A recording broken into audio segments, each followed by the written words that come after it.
వారితోటి అది రానప్పుడు చిన్నాన్ననో మేనమామనో అడుగుతాడు. ఇది సహజం. ఈరోజు తెలుగు నేలలో ఎవరికి ఆపద వచ్చినా, ఎవరి తల్లి వైద్యానికి ఖర్చులు కావాలన్నా, స్కూల్లో చేర్పించాలన్నా సినిమా ఇండస్ట్రీలో ఎవరికి ఫోన్ చేస్తారంటే సోనూ సూద్ గారికి ఫోన్ చేస్తారు. మన భాష కాదు, మన రాష్ట్రం కాదు, ఇక్కడ ఒక ఐకాన్ కాదు, అయినా సరే సోనూ సూద్ గారికి ఫోన్ చేస్తున్నారు అంటే ఇక్కడ ఉన్న మన సూపర్ స్టార్లను తమకు తాము భావించుకునే ఈ సినిమా స్టార్లు సమాజాన్ని అర్థం చేసుకోకపోవడం, వాళ్ళు కంప్లీట్గా మానవతా కోణంలో ఫెయిల్ కావడం. గత 10 సంవత్సరాల నుంచి చూస్తూ ఉన్నాం. లెజెండరీ సినిమాలు తయారు చేసింది ఇక్కడ దర్శకులు కావచ్చు, ప్రొడ్యూసర్స్ కావచ్చు, సినిమా స్టార్స్ కావచ్చు. ఒక బాహుబలి కావచ్చు, పుష్ప కావచ్చు, RRR కావచ్చు, ఇంకా ఎన్నో వేల కోట్ల రూపాయలు వాళ్ళకు మిగిలినాయి. సంతోషం.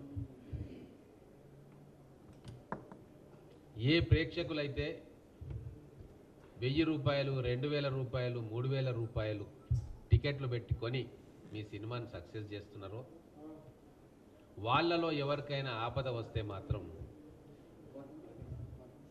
కనీస స్పందన కూడా మీరు చేయట్లేదు. ఇది వాస్తవం. గతంలో తెలుగు చిత్ర పరిశ్రమలో ఏఎన్ఆర్ గారు, ఎన్టీఆర్ గారు, కృష్ణ గారు, కృష్ణంరాజు గారు ఎప్పుడు తెలుగు ప్రజలకు ఆపద వచ్చినా ముందుండి నిలబడి ఒక మార్గదర్శకంగా వాళ్ళు ఎన్నో కార్యక్రమాలు చేసిండ్రు. దివిసీమ తుఫాన్ వచ్చినప్పుడు, ఉప్పెన వచ్చి వేలాది మంది చనిపోయి లక్షలాది మంది నిరాశ్రయులైనప్పుడు ఏఎన్ఆర్ గారు, ఎన్టీఆర్ గారి నాయకత్వంలో మొత్తం అప్పుడున్న తెలుగు సినీ పరిశ్రమ గ్రామ గ్రామానికి వెళ్ళి జోలె పట్టింది. అయ్యో మా తెలుగువాడికి కష్టం వచ్చిందే, మా అభిమానులకు కష్టం వచ్చిందే, వాళ్ళ బాధలు కొద్దిగానైనా మేము తీర్చాలి అని చెప్పి గ్రామ గ్రామం తిరిగి జోలె పట్టింది. మరి అటువంటి గొప్ప నాయకులకు వారసులమని చెప్పుకునే వీళ్ళు ఏ రోజైనా ప్రజల కోసం స్పందించిండ్రా? ఏ రోజైనా ఒక కుటుంబానికి, ప్రజలకు, ఒక ఊరుకు, ఒక ఆసుపత్రికి మేము సహాయం చేసినామని చెప్పి వార్తలకు వచ్చిండ్రా? నాకైతే గుర్తులేదు. కానీ ఎక్కడ వార్తలకు వస్తారు? ₹1 కోటి వాచ్ చేతికి దొడుకున్నాము, ఇండియాలో మొట్టమొదటిసారిగా ఈ వాచ్ కొన్న సూపర్ స్టార్ ఈయన, 7 కోట్ల ఖరీదైన BMW లేదా కొత్త మోడల్ కార్లు కొనుక్కున్నాము, సెపరేట్ చార్టర్ ఫ్లైట్లు వేసుకొని విదేశాలు తిరిగి వచ్చినాము. ఇందులో వార్తలకు ఎక్కిరు మన ఘనత వహించిన సినిమా స్టార్లు.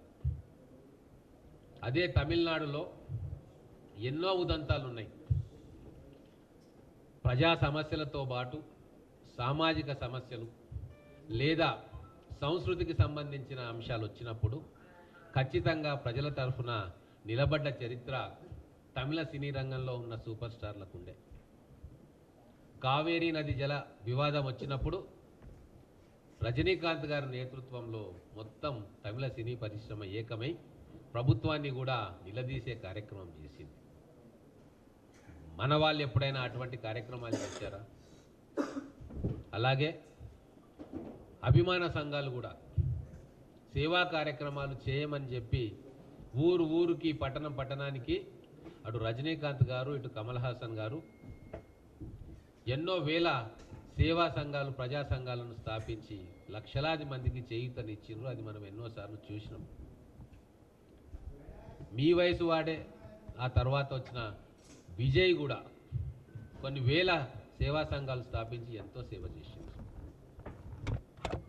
మరి మన సూపర్ స్టార్లు ఏ రోజైనా వాళ్ళ అభిమానులకు పిలిపించిండ్రా ఒక మంచి కార్యక్రమం చేయమని? ఒక్క చిరంజీవి గారే ఈ మధ్యన బ్లడ్ బ్యాంక్ స్థాపించి కొన్ని లక్షల మందికి ఆసరాగా నిలిచిండు. వాళ్ళ ఆరోగ్యాన్ని కాపాడుకునే ప్రయత్నం చేసి వాళ్ళ అభిమానులతో కూడా చేయించారు. మరి చిరంజీవి వారసులుగా చెప్పుకునే కొంతమంది ఏ రోజైనా ఒక్క రూపాయి సహాయం ఎవరికన్నా చేసిండ్రా? వీళ్ళందరూ సినిమాల్లో నటిస్తున్నారు, నిజ జీవితంలో నటిస్తూ ఉన్నారు. తెలంగాణ ప్రజలంతా అమాయకులు కాదు. తెలంగాణ మొత్తం రోడ్ల మీద నిలబడి యువకులు బలిదానాలు చేసుకుంటున్నప్పుడు వీళ్ళందరూ కళ్ళు చెవులు మూసుకున్నారు. ఏ రోజు కూడా ఈ ప్రజల ఆకాంక్ష కోసం ఒక్క అడుగు, ఒక్క ప్రకటన చేయలే. ఇవన్నీ కూడా తెలంగాణ ప్రజలకు గుర్తే. అయినా మిమ్మల్ని ఆదరిస్తున్నారు అంటే మీరు పోషిస్తున్న పాత్రను చూసి మీకు అభిమానం, మీ పైన అభిమానం చూపిస్తున్నారు తప్ప దాన్ని మీరు మమ్మల్ని చూసి అభిమానిస్తున్నారని చెప్పి మీకు మీరు ఎక్కడో ఏమో ఊహించుకుంటా ఉన్నారు. సూటి ప్రశ్న నేను ఈ తరం యువ సినిమా స్టార్లకు, మేము చాలా గొప్పోళ్ళమని విరవిగే ఈ సినిమా స్టార్లకు, ఏ పాఠశాలలన్నా మీరు దత్తత తీసుకున్నారా? ఏ గ్రామాలనైనా మీరు దత్తత తీసుకున్నారా? ఏ ప్రభుత్వ ఆసుపత్రినైనా మీరు దత్తత తీసుకున్నారా? లేదు. ఏ సామాజిక సమస్య మీద మీరు ముందుకొచ్చి ప్రజలను చైతన్యపరిచినరా? చాలా అనుభవాలు ఉన్నాయి, చెప్తే బాగుండదు.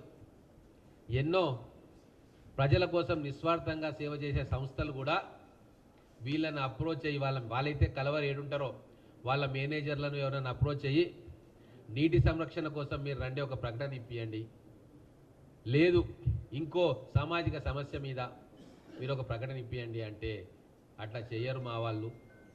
ప్రతిదానికి ఓ రేటు ఉంటుంది. యాక్చువల్గా అయితే ఎక్స్ ఉంటుంది. సామాజిక సమస్య సొసైటీ కోసం కావచ్చు, X/2 చేసుకోండి అని చెప్పి నిస్సిగ్గుగా చెప్పిన సందర్భాలు ఎన్నో ఉన్నాయి. నేను పేరు చెప్పదలుచుకోలేదు, బయట పెట్టదలుచుకోలేదు. 400 రూపాయల పుస్తకాలు పేద పిల్లలకి ఇద్దాం, గవర్నమెంట్ స్కూల్ పిల్లలకి ఇద్దామని చెప్పి మాకు తెలిసిన ఎన్జిఓలు అప్రోచ్ అయితే ఆ సినీ పరిశ్రమకు చెందిన పెద్ద మనిషి ఏమంటాడంటే, ఒక కుటుంబానికి, ఒక విద్యార్థికి ఇస్తే నాకేం పబ్లిసిటీ వస్తుంది, అదే ఒక పోస్టర్ వేస్తే వేల మంది చూస్తారు, నాకు పబ్లిసిటీ వస్తుంది అని చెప్తాడు. అంటే సామాజిక కోణం ఏమాత్రం లేకుండా రాతి గుండెతోటి ప్రేక్షకులన్నా, అభిమానులన్నా, తెలంగాణ ప్రజలన్నా, తెలుగు ప్రజలన్నా కరెన్సీ నోట్లను వాళ్లకు ప్రింటింగ్ చేసే యంత్రాలుగా చూసిను తప్ప మానవత్వం ఉన్న మనుషులు వాళ్ళు, గొప్ప మనుషులు. 30,000 జీతం వస్తున్నా కూడా 3,000 రూపాయల టికెట్ తీసుకొని వచ్చి నీ స్టార్డమ్ను నిలబెడుతున్నారు, మన తెలుగు సినిమాను బ్రతికించుకుంటున్నారు అన్న ధ్యాస కానీ, ఆలోచన కానీ ఒక్క క్షణం కూడా వీళ్ళకు రాలే. వీళ్ళకంటే సోను సూద్ గారు ఎన్నో రెట్లు నయం. ఎక్కడో ఆదిలాబాద్ జిల్లాలో ఒక అమ్మకు కష్టం వస్తే ఆ కష్టాన్ని తీర్చనీకే సోను సూద్ గారికి మహారాష్ట్రలో, బాంబేలో ఉండే నాయకునికి ఫోన్ పోతుంది తప్ప మా అల్లు అర్జున్ వస్తాడో, మా రామ్ చరణ్ వస్తాడో, ఇంకో చరణ్ వస్తాడో, ఇంకో బాబు వస్తాడో, పెద్ద బాబు వస్తాడో, చిన్న బాబు వస్తాడో అని చెప్పి ఎవరికి కూడా నమ్మకాలు లేవు. ఎవరు కూడా ఫోన్ చేయరు, చేసినా వీళ్ళు రిసీవ్ చేసుకోరు. కాబట్టే మీరు మారాల్సిన అవసరం ఉంది. సమాజానికి మీరు ఏం తిరిగిస్తారో ఈ సంఘటనల తర్వాత అయినా మీ మీద వస్తున్న ప్రజా వ్యతిరేకత దృష్టిలో పెట్టుకోనైనా మీరు మారాలి. మీకంటే ఆడపిల్లలుగా సమంత గారు ఎన్నో సేవా కార్యక్రమాలు చేస్తూ ఉన్నారు. ఆడపిల్ల అయినా మంచు లక్ష్మి గారు ఎన్నో స్కూళ్ళను అడాప్ట్ చేసుకొని కొన్ని వేల మంది పిల్లలకు చదువు చెప్తా ఉంది. ఇట్లా వాళ్ళు చేస్తున్న సేవ కూడా వందల కోట్ల రూపాయల పారితోషికం చేస్తున్న మీరు చేయట్లేదు. ఎందుకని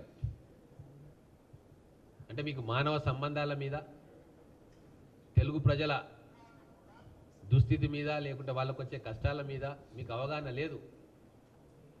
మీరు మేడలో పెరిగినరు, చెన్నైలో పెరిగినరు, హైదరాబాద్లో పెరిగినరు, ఇంకెక్కడ పెరిగినరు, కానీ ప్రజలతో సంబంధం లేకుండా ఒక కృత్రిమ ప్రపంచంలో మీరు పెరిగినరు కాబట్టే మీ గాజు కండ్లు రాతి గుండెలు కరుగుతలేవు.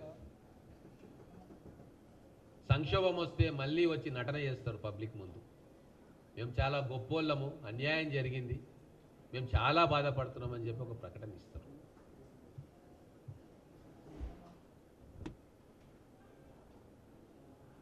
అర్ధరాత్రి పబ్లలో పోయి పార్టీలు చేసుకోవడం చాలామంది తెలుసు, గోవాలకు పోయి పార్టీలు చేసుకోవడం చాలామందికి తెలుసు. కానీ ఎవరైనా నిజంగా అభిమానికి ఆపదొచ్చింది అంటే ఎవరు రారు. ఇది చరిత్ర. నిజం నిప్పు లాంటిది, నిజం చేదుగా ఉంటుంది. కానీ ఆ నిజాన్ని ఈరోజు తెలంగాణ ప్రజలు, తెలుగు ప్రజలు మళ్ళీ ఒకసారి నిజం మీద దృష్టి పెట్టాల్సిన టైం వచ్చింది. ఈరోజు మీకు ఛాలెంజ్ చేస్తూ ఉన్నా, పాపులారిటీలో మీకంటే చాలా చిన్నవాళ్ళం కావచ్చు మేము, కానీ సామాజిక సేవలో మీకంటే 1000 రెట్లు ప్రజలతోటి సంబంధాలు పెంచుకున్న వాళ్ళం మేము రాజకీయ నాయకులు. ఈరోజు మీ అందరికీ కనువిప్పు కలగాలని చెప్పి ప్రెస్ మీట్ పెడతా ఉన్నా. ఎందుకు 50 మంది సినిమా తారలు మనిషికి 20 స్కూళ్ళ చొప్పున ఎందుకు మీరు అడాప్ట్ చేసుకోరు? ఎందుకు మీరు జిల్లాలో ఉన్న పెద్ద ఆసుపత్రిని మీరు అడాప్ట్ చేసుకొని దానికి సంబంధించిన వ్యవహారాల్లో మీ సహాయం మీరు ఎందుకు ఇవ్వరు? ఎందుకు మీరు స్టూడెంట్లను మెంటరింగ్ చేయరు? మీ బాధ్యత కాదా? అదే కాలేజీ యువకులు, అదే యూత్ మీ వెంబడి వేలం వేరుగా తిరగాలి, విజిల్స్ కొట్టాలి, తల్లిదండ్రుల దగ్గర నుంచి బలవంతంగా డబ్బులు తీసుకొని 5,000, 6,000 రూపాయల టికెట్ కొనుక్కొని ఫస్ట్ షో పోవాలి. మరి వాళ్ళ ఉపాధి సంగతి ఏంది? వాళ్ళ చదువు సంగతి ఏంది? ఏ రోజైనా మీరు ఆలోచించిర్రా? అందుకే ముఖ్యంగా మన తెలుగు హీరోలు వాళ్ళ ఆలోచనను మార్చుకోవాల్సిన అవసరం ఉంది.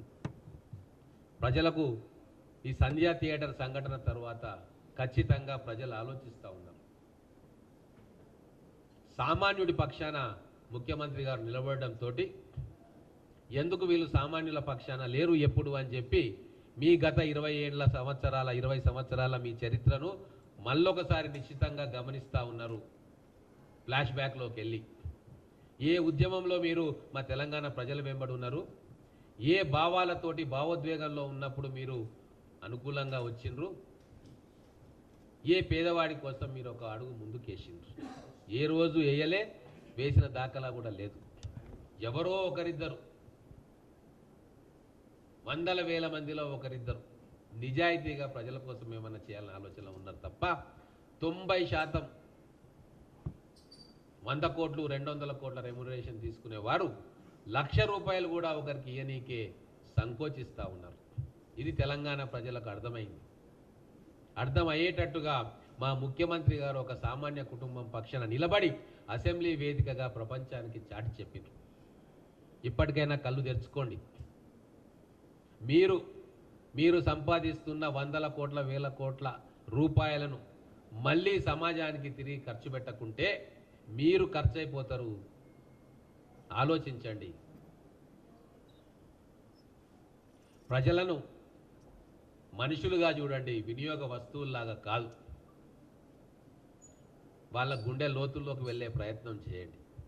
ఇది మేము మీకు ఇచ్చే సూచన.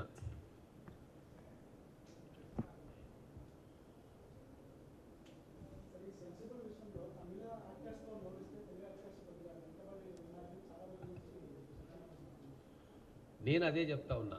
ఇప్పుడు వాళ్ళకున్న సామాజిక కోణం కానీ ప్రజలతో అనుబంధం కానీ వీళ్ళకి ఎందుకు లేదు అనేదే మా బాధ. ఏం తక్కువ చేసిండ్రు తెలంగాణ సినీ ప్రేక్షకులు కానీ అభిమానులు కానీ? భారతదేశంలో రికార్డు హిట్లు ఇచ్చినాం కదా. ఇంట్లలో పెళ్లికి దాచుకునే డబ్బులు తీసుకొని, వైద్యానికి దాచుకునే డబ్బులు తీసుకొని, వీళ్ళకి టికెట్లు కొని సినిమాకు పోయి వాళ్ళని హిట్లు చేసి వాళ్ళని రాజులను చేస్తే వాళ్ళు మా గుండెల్లో గుణపాలు దింపిరు తప్ప ఒక్కరోజు అన్నం మెతుకు కూడా మా నోట్లోకి దింపలే.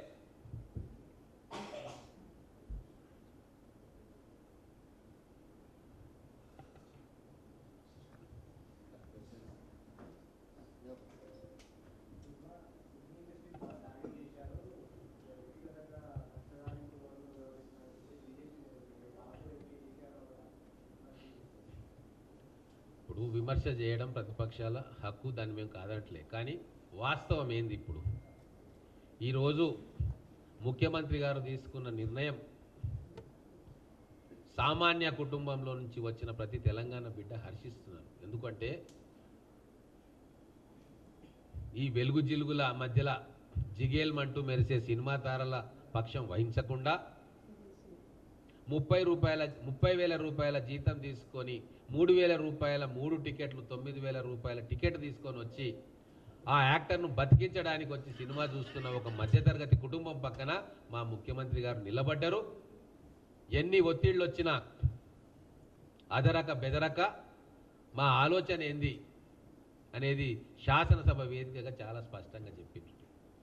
అయినా సరే రాజకీయాలు చేయాలి అని చెప్పి ఎవరైనా నాయకులు ప్రయత్నిస్తే, ఏవైనా పార్టీలు ప్రయత్నిస్తే అది వాళ్ళ విజ్ఞతకి వదిలేస్తాం.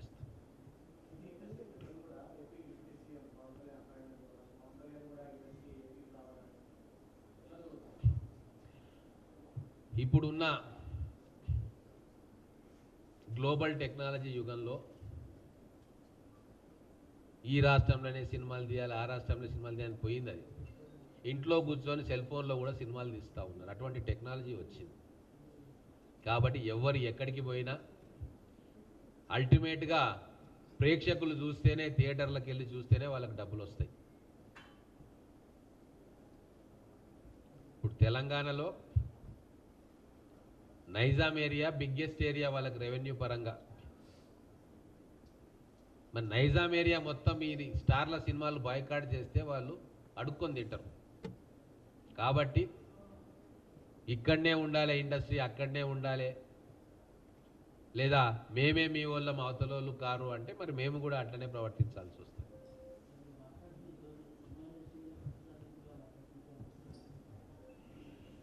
దీంట్లో కక్ష కనబడుతుందా మీకు? మాకు బాధ కనబడతా ఉంది, ఆవేదన కనబడతా ఉంది. ఇన్ని ఉద్యమాలు చేసి రాష్ట్రం తెచ్చుకున్న మేము ఒక మహిళ చనిపోతే కూడా ఎవరు కూడా పరామర్శకు పోకుండా ఏదో మేమంతా ఒకటే, మా 4-5 కుటుంబాలు మొత్తం ఒకటే, తెలంగాణ సమాజం ఒకటే అన్నట్టుగా అంత బహిర్గతంగా షో చేస్తూ ఉంటే మా ప్రజలు వీళ్ళకు అవసరం లేదు, మా సమాజం వీళ్ళకు అవసరం లేదు, మా భావోద్వేగాలతో వీళ్ళకు పని లేదు, వాళ్ళు గాజు అద్దాల మేడలో ఉండి 4-5 కుటుంబాలు మొత్తం సమాజాన్ని శాసించాలి అని చెప్పి ఒక మెసేజ్ ఇస్తూ ఉంటే ఉద్యమకారులుగా, ఈ గడ్డ మీద పుట్టిన వ్యక్తులుగా ఎట్టి పరిస్థితుల్లో మేము సహించాం. తెలంగాణ ఉద్యమం అప్పుడు కూడా మేము చూసినాం వీళ్ళ ప్రవర్తన ఏంది అనేది. మళ్ళీ ఇప్పుడు చూస్తూ ఉన్నాం. ఏ రోజు కూడా కనీసం మాట మాత్రమైనా మా పక్షాన నిలబడరు కూడా. అయినా సరే ఆదరించి వాళ్ళను సూపర్ స్టార్లుగా చేస్తూ ఉన్నాం.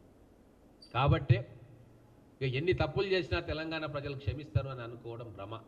మేము తెలివికొచ్చినాం, మాకు ఆత్మాభిమానం ఉంది, మేము ఆత్మగౌరవంతో నిలబడాలని కోరుకుంటా ఉన్నాం. కాబట్టి ఈ పెరుగుతున్న అసహనాన్ని దృష్టిలో పెట్టుకొని తెలంగాణలో ఎవరు పైకి రాకుండా, ఏ టెక్నీషియన్స్ పైకి రాకుండా ఒక కోటరీలాగా మొత్తం వ్యవస్థను తమ అదుపాజ్ఞంలో 4-5 కుటుంబాలు పెట్టుకుంటే ఎంతకాలం భరిస్తుండాలి, ఎంతకాలం భరించాలి? వాళ్ళు అనుకున్నదే డైరెక్టరు, వాళ్ళు అనుకున్న వాళ్ళే మ్యూజిషియన్స్, వాళ్ళు అనుకున్న వాళ్ళే పాటలు పాడాలి, వాళ్ళ ఆఖరికి వాళ్ళు అనుకున్న వాళ్ళే, వాళ్ళకు నచ్చిన వాళ్ళే జూనియర్ ఆర్టిస్టులు. మరి లెక్కలు తీయమనండి. తెలంగాణ సమాజం నుంచి ఎంతమందిని వీళ్ళు ప్రోత్సహిస్తున్నారు,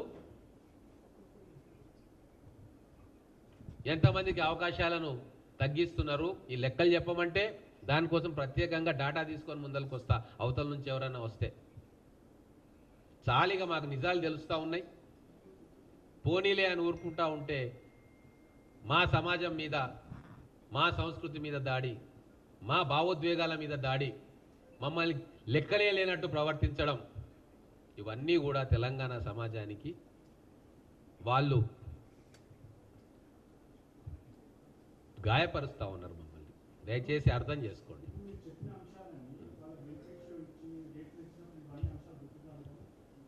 అదే మా గొప్పతనం.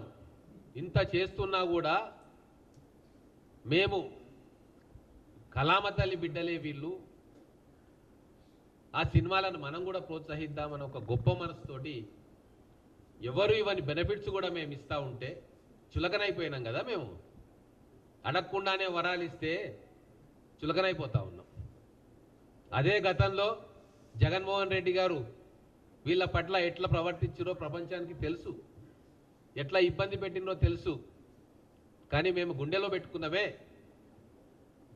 మా ఇండ్లను ఖాళీ చేసి వాళ్ళకి స్థలాలు ఇచ్చినమే. వాళ్ళు పుట్టింది, పెరిగింది, చదివింది మా మధ్యలోనే.